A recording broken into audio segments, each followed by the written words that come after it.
What's up, everybody? Just wanted to give a quick introduction to the start of my EDC video.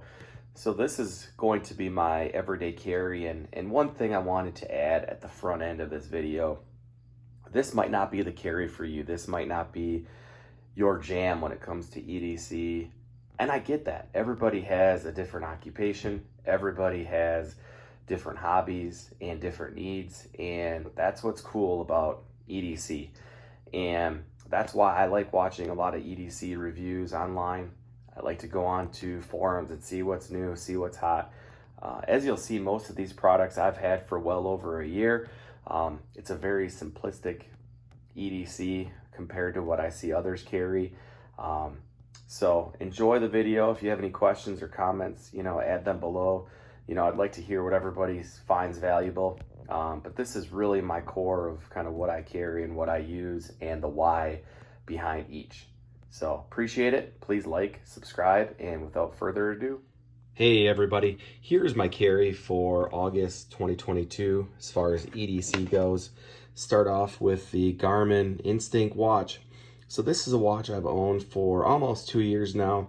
It's been a really solid watch. It has a lot of functionality. So this watch in particular has ABC functionality. So that's altimeter, barometer, compass. It has GPS tracking. It has sports tracking. It has a step tracker. It has light up illumination. It has alarms. It has sunrise, sunset. Really a cool watch. And you could find these around 200 bucks, give or take. And like I said, they have a newer version out here, more colors. This one has served me really well for having it for 2 years and being my most of the time carry. You can see the bezel of the watch looks really good. The clasp looks pretty good. I have changed the strap one time, but this thing really has served me well. If I have been hard on Garmin in the past. I had a Fenix 3 that I had previously. I wasn't a big fan of. My issue with that watch, it only had 24 to 36 hour battery life, even less if you use the GPS. For this particular watch, if you do not use the GPS, it lasts roughly 12 days. Anytime you use a GPS, it's really going to considerably drain your battery. So that's something with these watches to keep in mind. This is one, as I said, I don't use it a ton. I will use once in a while where, you use it and drop a spot and then you can return to your spot. That's really the only time I use my GPS tracker. Otherwise, I don't use it a ton, but really like the features packed into this little guy. It is a little thick, but I do find it does fit under my hoodies and long sleeve shirts. So I don't find that too big a problem like I did with the Fenix 3. Next up, I'll go to my watch, from my watch to the knife. And the knife is going to be a Spyderco Paramilitary 3 lightweight. So it has the lightweight scales. As far as the blade material, it is a CTS BD1N. And then you can see on this side, it is made in Golden, Colorado. Really super solid knife. Been very happy with this one. I've had it for, again, about 2 years, I'll say. And this is one where in a knife, I really want one-hand operation. So if I have one hand occupied, I want to be able to grab this out of my pocket, which the reason I have a lanyard, by the way, and then use this one-handed. And you can see, you can do the Spidey flick pretty easily with this thing. I really do like the spider hole. I actually started with the Benchmade mini grip a few years ago as my first real knife, quote unquote. And I wasn't the biggest fan of that knife because it had the access lock, and I do like to hunt and fish and enjoy the outdoors. And what I found with that is the access lock would get grimy and sandy and dirty, and I was constantly messing with it. Have not had one issue with this one. So pivoted from the Benchmade to the Spyderco. Couldn't be happier. And I will say, was not a big fan of the Spyderco look until I got one in my hand. And within the first few seconds, I'm like, oh yeah, I totally get it.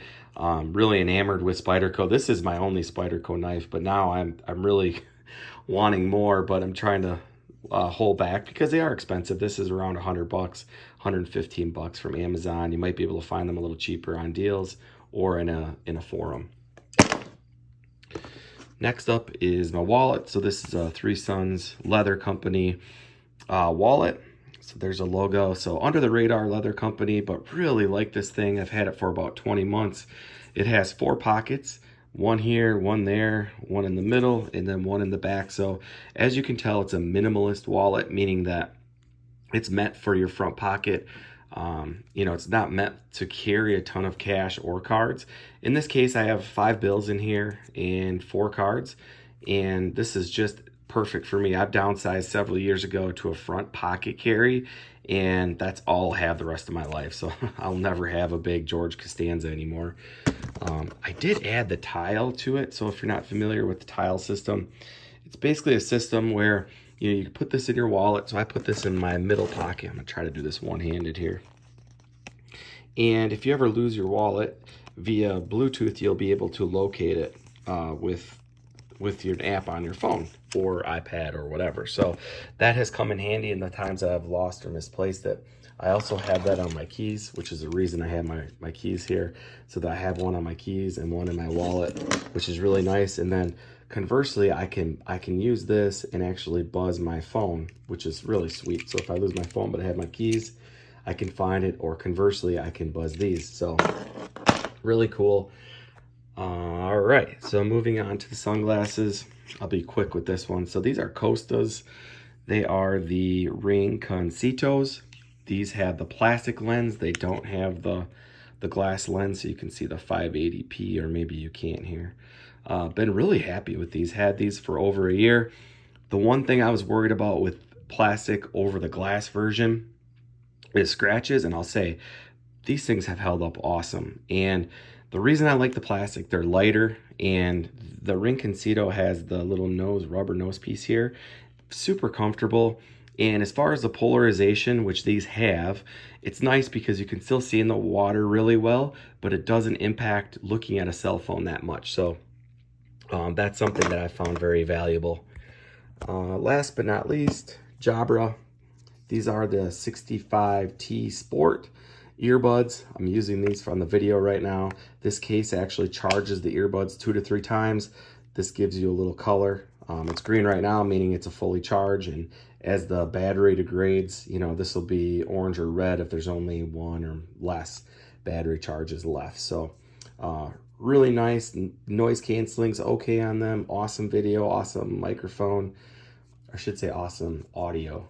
And really been happy with these for in the office, running, outdoors, whatever. But that's it, guys. If you have any questions, feel free to ask below. Thanks.